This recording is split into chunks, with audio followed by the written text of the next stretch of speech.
Welcome into the PFF NFL podcast. Steve Palazzolo here with Sam Monson. We're live on YouTube on a Wednesday morning. It is your weekly bonus podcast. Bonus show. Going to see how the people like it. It's a little experiment to see how much people want more Sam and Steve. Yeah, we're going to keep it a little shorter this week, though. Yeah, we're going to keep it tight. We're going to hit on some – here's what we're going to do. We're going to hit on some – rundown, Steve. This is professional. Rundown style, yeah. Right? Some hot NFL topics. We're going to talk about PFF grading and weighting when it comes to how we do things as far as game situation goes. A lot of Steelers talk. Mason Rudolph, what should the Steelers do? Your favorite receiver, we're going to talk about him and his grade. Mm-hmm. And then the Panthers, are they better off with which quarterback essentially are they best off with? So I left that in there? Yeah. Oh, okay. We weren't going to do that, but okay. Cut that out. We're not going to do that. Well, let's just answer it right now. Yeah, but we have a timer. We got to keep ourselves on schedule. All right, quick timer. Now, something happened this week that the people need to know about. Okay. For the Thursday pod. Yes. For tomorrow. What are you doing again? So here's the thing, right? You. In fact, this is your fault. If you trace it all back to the origins, usually you got me reading the YouTube comments. Yeah, I was very against that for quite a long period of time. In fact, almost all of my existence. But you have got me doing it. And some guy said that instead of our, pre-show intro music that we have before we go live, right? Like hold music for the podcast. Instead of that, some guy goes, this should just be Sam singing Irish folk music, right? The next guy came in and said, I would buy Elite immediately if that happened. Do we have confirmation like he's gonna pay the $199 and I said, for look, it? I am not above that. I will come in here and sing the Irish Rover if somebody's going to buy Elite off the back of it. I like to think that you believe in our product so much that you would be willing to embarrass yourself just so that somebody could get a taste right. So that's of PFF that's Elite. What's going to happen. So I then posted it on Twitter. I was like, look, I'm just going to go say yes. So let's post it on Twitter. If enough people want this to happen, we'll do it. So I said, all right, do you want to hear me singing the Irish Rover to open the podcast? But we're not just going to go with 51% yes, because frankly that's silly, right?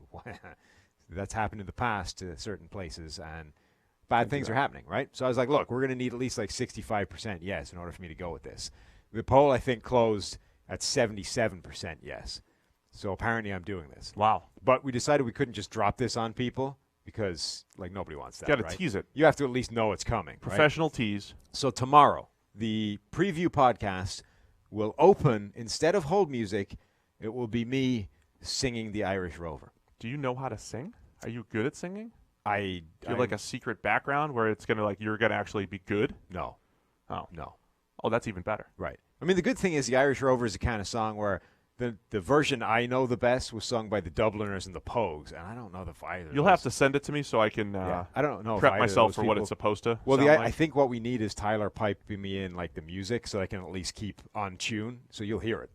Oh, great. You'll hear me This will sing be it. fun. So tune in to our next podcast for our Week 4 preview, and Sam's going to sing. Alternatively, skip about 5 minutes to the intro of tomorrow's podcast. We have to make it an ad-free podcast so nobody's... Alternatively, skip forward a few minutes so you clear my singing in order to get into it. Oh, we're gonna break records. All right, let's get into our stuff today. Of course, our weekly Stephenson Watch. For those of you just tuning in, the Dwight Stephenson Award is the award for the best player in the NFL. It'll be our highest-graded player, our best player at the end of the season. Not the most valuable, so where are we now 3 weeks in with regard to the Stephenson Watch? 3 weeks in, the familiar faces are starting to come to the surface As again. you predicted. Exactly, right? 2 weeks in, they were bubbling below the surface, ready to explode. Week 3, they've started to come to the top when it comes to grading. So right now, the very best graded player in football, I believe, though I didn't actually cross-reference offense and defense, Tom Brady. Best quarterback, best grade, 7 touchdowns, no interceptions, flying along as old Tom. And a rushing touchdown. 127 years of age, can't slow him down. Yeah, he's been really good on a throw-for-throw basis. It'll get a little bit more difficult against Buffalo this weekend. I do expect Patrick Mahomes to rise up a little bit. He's had a couple turnover-worthy plays that'll offset. But people are asking about Mahomes. Why is he not as high with all those stats? I don't think Mahomes is the new Aaron Rodgers in terms of there's no more talented quarterback in the NFL. The things he can do is absurd, and he's doing them on a weekly basis. Yeah. And the scary thing about him is there's negatives in there. Like, he's missing throws. There's some bad plays in there. If he weeds those out for a few games, there's more. Like, he's legitimately unstoppable at that point. You just forget about it. He's Pack gonna up, throw go home. for 6,000 yards. He might do. Who else you got so far on this? George list? Kittle remains. He was on the Yep. list last week, I think. He's still playing absolutely fantastically. This 49ers offense is fascinating because they don't have the wide receiver talent that other top or other good offenses have. They've stocked their talented playmakers in weird areas. So George Kittle, Kyle Juszczyk had some crazy plays this past week. Like, that's where they're strong. And Kittle looks like the guy that's going to take over the mantle of the best tight end in the NFL from Rob Gronkowski, assuming Gronk doesn't get bored and unretire midseason. Yeah, so Kittle's right up there. Brady. How about my boy Dalvin Cook? Right, I thought you'd like that one. Yeah, that's great. The people, if you thought I was crazy before the season when I tweeted out that Dalvin Cook, when healthy, is just as good as Zeke, or I said he was better than Zeke or Gurley. I was very aggressive. But through 3 weeks, I look really, really good. Listen, 3 weeks of football, Here's the thing. You might not be wrong. I know I'm not wrong. Not even That's why I tweeted it. Not even just looking good, this is looking okay, right? You might be right, like legitimately correct. It's a special running back. He is. As special as you can be as a running back.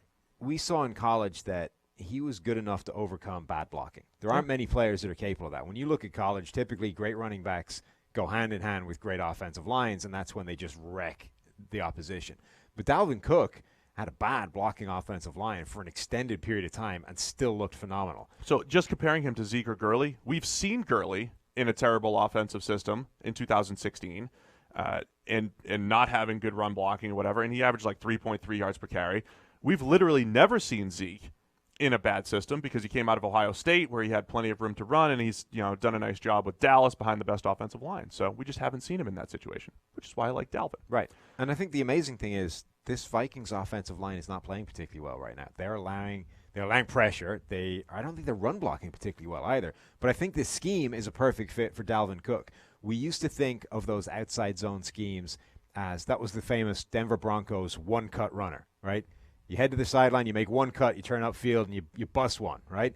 Dalvin Cook, I think the scheme has kind of moved on. Where again, NFL defenses, they're just too good to succumb to one cut and done. Like, you actually need to be able to make some moves beyond the one cut to make things happen. Especially if they're not blocking well up front. Right. So Dalvin Cook is now like the perfect outside zone runner for this scheme because A, he's fast enough to hit those holes when they don't stay open for very long. He's talented enough to get skinny through the hole if it's not a particularly large hole because the offensive line isn't good. And he's able to make insane moves, with the ball in his hand. Sharp cuts, quick moves at the second level to make guys miss. He is the perfect running back for this system, particularly because that offensive line isn't great. So those are a few offensive players on the watch list. How about on the defensive side of the ball? Defensive side, Aaron Donald has worked his way onto this list after this past week against the Cleveland Browns. That game, the boss and NBC did a great job of highlighting, what a wrecking machine this guy was. He's got 1 sack now, which is still in why is Aaron Donald not playing well territory. But the number of plays they highlighted where it was just one man comes through the line, destroys things, blows up plays. He's been doing that all season long. So even though Aaron Donald only has 1 sack, he's got a ton of pressure. He's got a ton of plays against the run where he comes in and destroys things. He's playing really well. Yeah, so Aaron Donald's there. We've got Khalil Mack, couple forced fumbles, helping his grade get up to 90.8.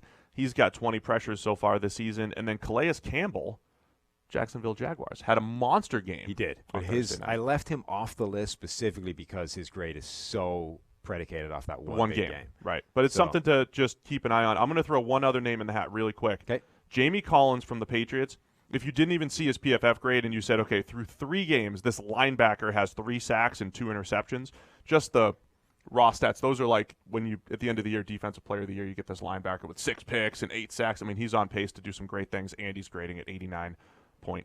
All right, I like it. So there you go. Your Stephenson Award watch. Stick with us every week. We're going to be updating our Stephenson Award and saying, who the best players are. Now let's get into my favorite topic. Which is? Terry McLaurin. Oh, your favorite wide receiver. Yeah. What was our? Now my favorite topic. We've been taking questions. Yes. And the people wanted to know about Terry McLaurin. They did. It was just a general, Did you ask that? Was this your burner? It wasn't. No, it's not my burner. Though I might have to resort to that, over time. We'll see.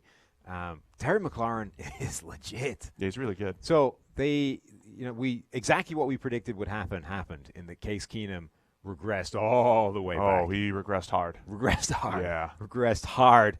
Bunch of interceptions, bunch of terrible plays, turnover-worthy plays all over the shop. this was what was coming. If you listen to the show, which obviously you do, we said this was coming. He'd made a bunch of turnover-worthy plays. They just weren't punished yet. Going up against that Chicago defense, this was kind of inevitable. But despite that, Terry McLaurin catches 6 of 8 targets for 70 yards and a touchdown. The touchdown was a really nice play. He sets up his man, gets inside leverage, then makes a really tight contested catch, holds onto it in such a way knowing that he was heading towards the ground face first. You know what I mean? That's not easy to do. Yeah. Your automatic instinct is things go wrong when you are falling from a height face first into the turf, and yet he was able to hold on to the ball, maintain possession. He's now got a touchdown in every single game. He's got 5 or more catches in every single game, and he's got 50 or 60 or more yards in every single game. That was the kind of streak that Antonio Brown went on forever until it finally got broken when Roethlisberger went down and Landry Jones became the quarterback. Just kind of showing up every week. Right. It was that just permanent, consistent production that every single week he's the guy. And he's unquestionably their number 1 receiver right now, and teams are still not able to slow him down. You know what I like? So from a grade standpoint, he's number 8 in the NFL, 82.9, and he has 3 drops on 24 targets. Right. Usually if you have that many drops, it's like, all right, that's going to crush your grade. So he's so efficient elsewhere, tied for 5th with 13 first downs/touchdowns, has the 3 drops, but still has a passer rating of 141.8 when targeted. Right. And he's been so efficient on his other plays that he's grading well. Yeah. I mean, I think whatever about how the season looks like it's going, given what just happened, but you should be really excited about him. I mean, he looks absolutely legitimate.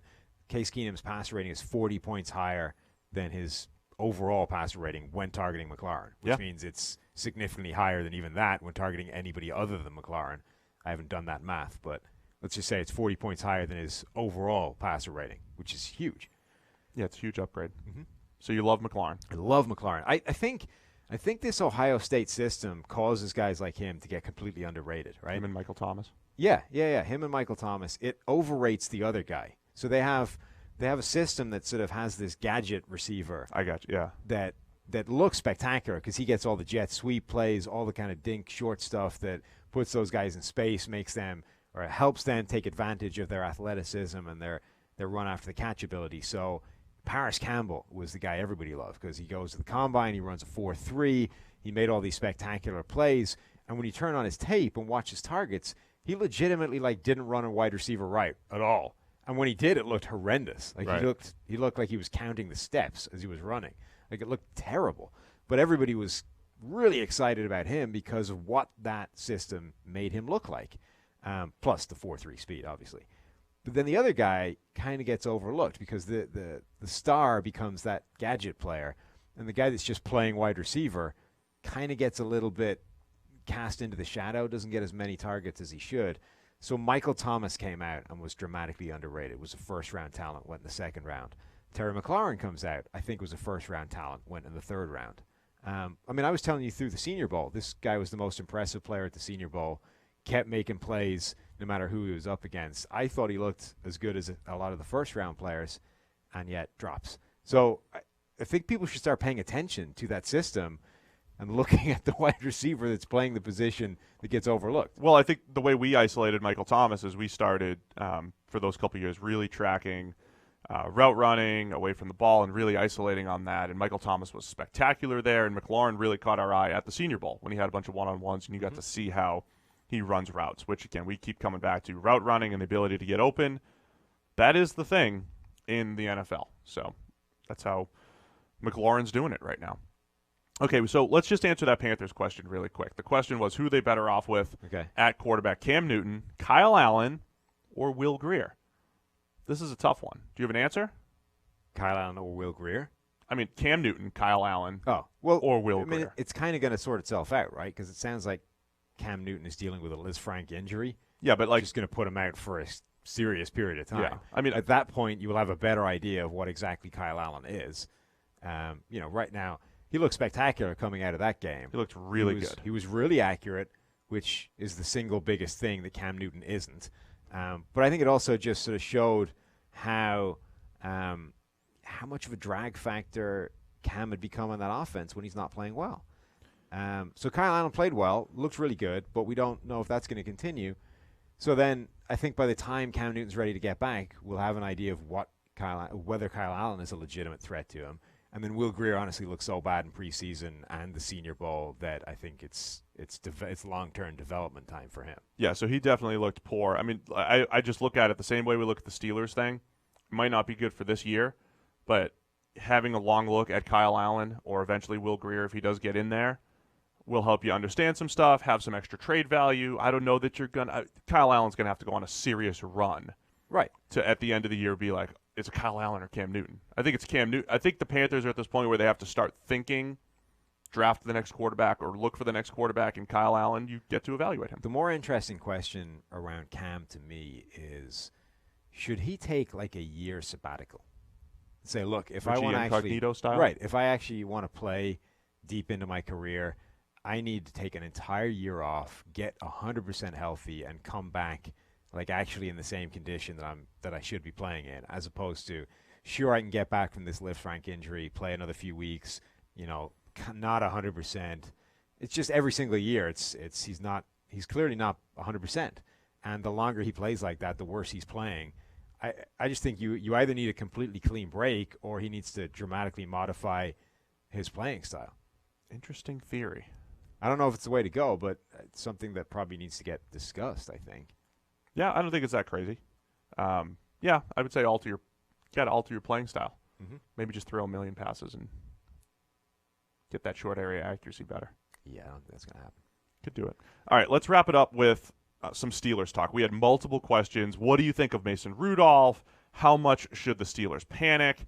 And then a question about Minkah Fitzpatrick. So, and how he played in his debut with the Steelers. So there's actually a lot to unpack here. They also just traded a 5th-round pick for Nick Vannett as a backup tight end. Yeah, because Vance McDonald is hurt. But they said it's not even necessarily because of him. They're like, hey, we just need better tight end depth. So the 0-3 Steelers are still playing it right legit now, here. So Mason Rudolph was really bad last week. He was not good. Right now, there's a bunch of teams that are 0-3. The Miami Dolphins could actually have the number 1 and number 2 overall pick. That's crazy. If your logic I think it's early, but... Oh, it's definitely early. Look, the Steelers are probably going to win some early games. They're too talented not to. But that game was a massive indictment of the decision to trade that 1st-round pick for Minkah Fitzpatrick. And it had nothing to do with Minkah Fitzpatrick. Regardless of how he played, the PR line that came out, the official party line was... We had a 1st-round grade on Mason Rudolph when he came out. We thought he was a 1st-round quarterback, which isn't absurd because so did we, right? I don't hate that as a concept, but the idea that was the reason. So he's our 1st-round pick next year. We already have him.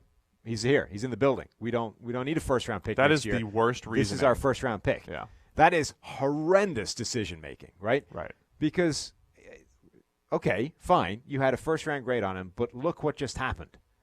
So you have no idea if he is the capable starting quarterback going forward.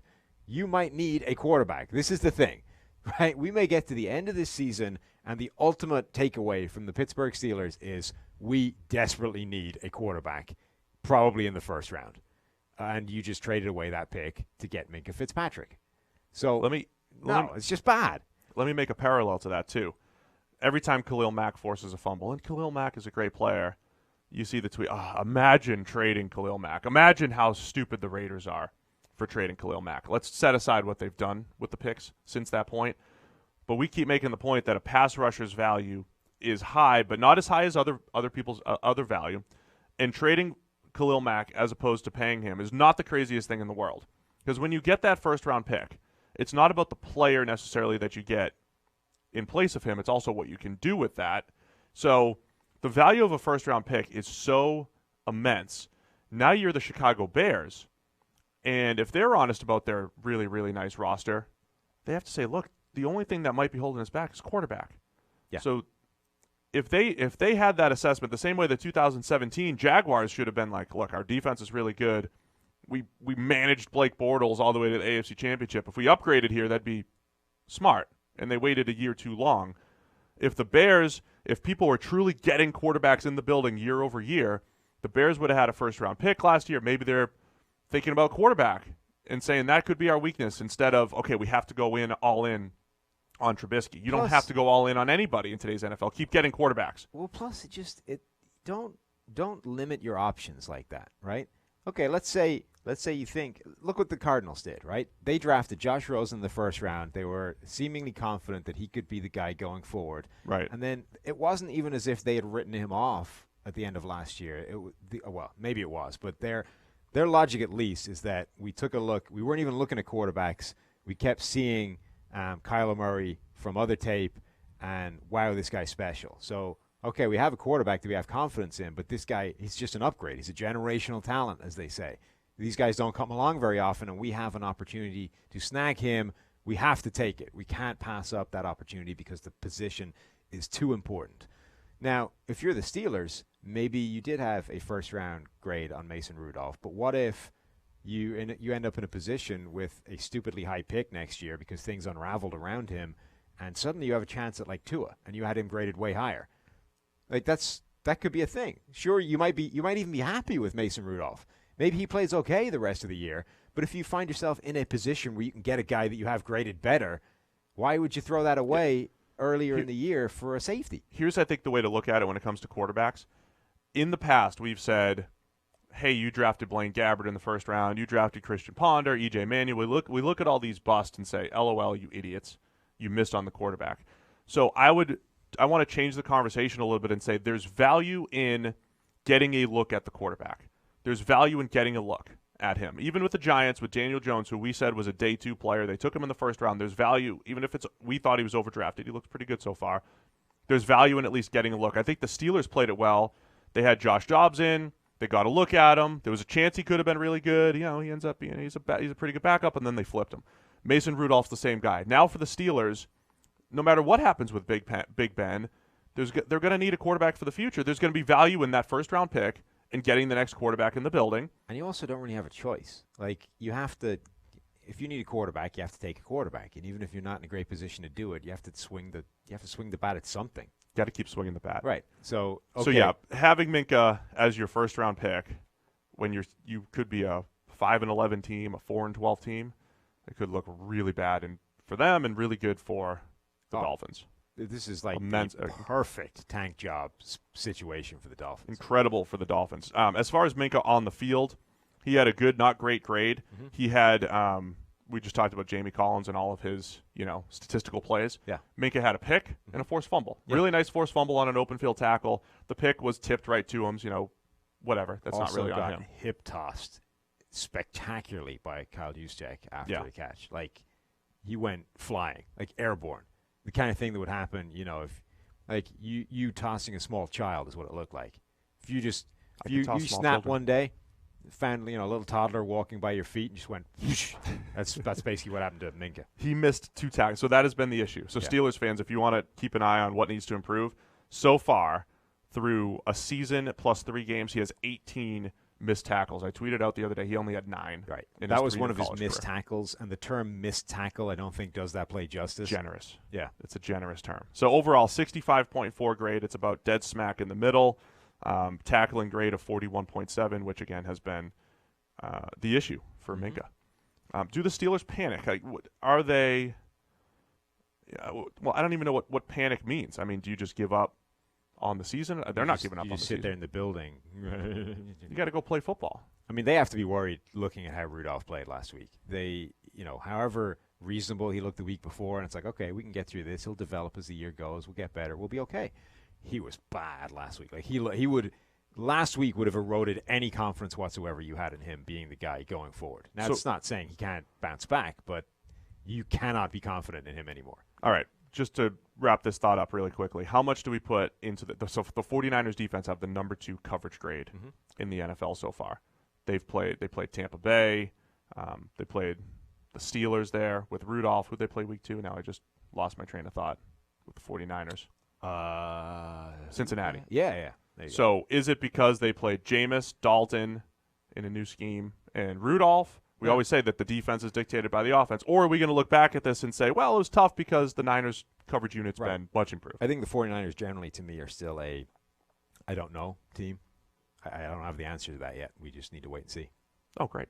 So there you have it. Thanks. It's great content. Great content. Wait and see, guys, on the 49ers. So I want to answer this one question quickly, and then the other thing I want to do is we have this live chat going.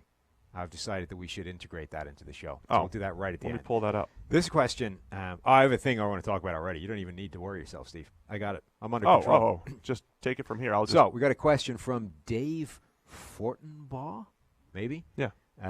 Our play is graded by PFF with any kind of weighting system based on the effect the play has on the game.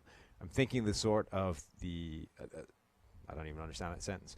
Late that is, game does type of PFF tag play with down, distance, yard, yada. So down and distance, what kind of impact does that kind of stuff have on grades? So down and distance has an impact on, like picking up a first down is more valuable than picking up 8 on 1st and 10. So I would say down and distance only has value in that the offense is trying to achieve first downs and the defense is trying to stop that. Yeah. So that has an impact on how we grade. We do situational football is important. Situational football is important. So we grade things according to the situation. However, in isolation, a 10-yard out on 1st and 10 is not different from a 10-yard out on 3rd and 10, all other things being equal. But even on like the offensive line, say, the same block will have a bigger impact if it's 3rd and 1. You generate enough movement to get the running back through that gap than it does on, 1st and 10, where you essentially there's no gap at the line, right? The running back plows into that, gets half a yard. It's a failure on 2nd and 5, but on 3rd and 1, that's enough to get that guy the first down. It could potentially get you a positive for that crease. Yeah, so we're isolating the player as much as possible. And then, yes, we're not just like, well, Daniel Jones game-winning touchdown, let's make it a +2 just because it was a game winner. We give some late-game adjustments here and there. The context comes in when you go back and say, okay, what was Russell Wilson's grade in the 4th quarter, which is really, really high all the time? What was Tom Brady's grade on 3rd down?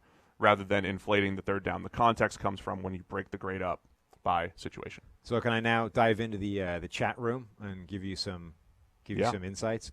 So, Fresh Stacks 228 says, okay, you guys have been wrong on more than half the games. The bald guy acts arrogant and says some of the most rude comments. His job needs criticism. He sucks. So, first point I would make. I'll criticize you. You do. First point I would make is we haven't been wrong on more than half the games. I'm like 30 and whatever it is on the record. 65%. Right, I saw the record. The next guy replies, this is Super Guy, I assume that's supposed to be pronounced. Sam is only 80% bald. Don't disrespect him like that. 80% bald? I mean, you're 80% hair right now, I'd say. I mean, I think that's what the point he was making. Oh, okay. Like you're an 80% of a full head of hair. Yeah, once you get to like real 80% bald, like just make it 100. Oh, yeah, dude. Like I'm 80% bald or 80% hair, whatever way you want to put it. I'm already on the borderline of taking it all off. Like I'm already right there. Like it's not good. Why do people? Oh, so this says Shannon has 0 clue about PFF grade. He meant Skip and Shannon. Yeah, I'm over there like poor Shannon Ford over here. I was like, what did Shannon do? No, she's new to the company. It turns out it was Shannon. Skip and Shannon arguing the same thing right now. All right, so we're out. We're done. We wrapped it up short. I don't love that there's crossover between Skip and Shannon's audience and our audience. Not going to lie. Well, why don't you tell the people about it? You can get in the chat room and tell them. It's not that I don't like you guys watching Skip and Shannon. Just don't do it. Just watch us. Much more intelligent over here. Yeah. We tell Skip and Shannon I said that. We're not judging. We're just saying don't ever do it again. Well, thanks, guys. This is great. So we're out. But tomorrow we'll be back with me singing the Irish Rover. So, frankly, that's what you need to tune in for. We're going to set podcast records. Thursday, week 4 preview, plus Sam singing. See you guys tomorrow.